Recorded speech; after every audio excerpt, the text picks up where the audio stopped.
classroom ng mga bata ang isang musileo sa loob ng sementeryo sa Cebu City. Ang problema, nanganganib daw yang i-demolish. Nasa frontline ng balitang yan, si John Aroa.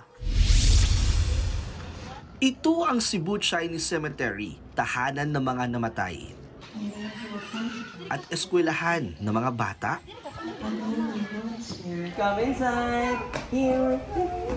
Isang musoleo ang nagsisilbi nilang classroom. Nitso ang lamesa. Ayon sa gurong si Mary Jane Oy, 13 taon na ang daycare center sa sementeryo. Hindi raw hadlang ang lugar sa pag-aaral ng mga bata.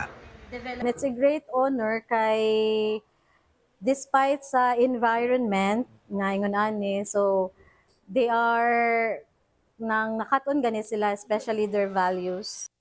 Isang non-government organization mula Germany ang bumuo ng daycare. Pinili nilang itayo ito sa sementeryo para mas malapit sa mga batang nakatira sa loob at paligid ng Cebu Chinese Cemetery. Katuwang ang DSWD, barangay at lokal na pamahalaan.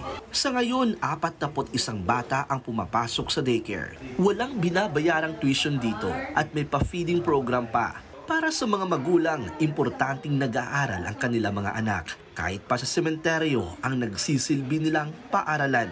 Ang problema, nanganganib na mawala ang daycare center. Matapos ang school year na ito, i-demolish na raw ang sementeryo. Plano raw kasi na may-ari na gawin itong heritage park. Umaasa si Teacher Mary Jane at mga magulang hindi sila paaalisin para mas marami pang bata ang mabuhayan ng loob na mag-aral. Nagbabalita mula sa Frontline, John Arua, News 5. Mga kapatid, Cheryl Cosim po, huwag maging huli at maging una sa lahat sa balitaan. Para sa tuloy-tuloy na talakayan sa Frontline, mag-follow at mag-subscribe sa social media pages ng News 5.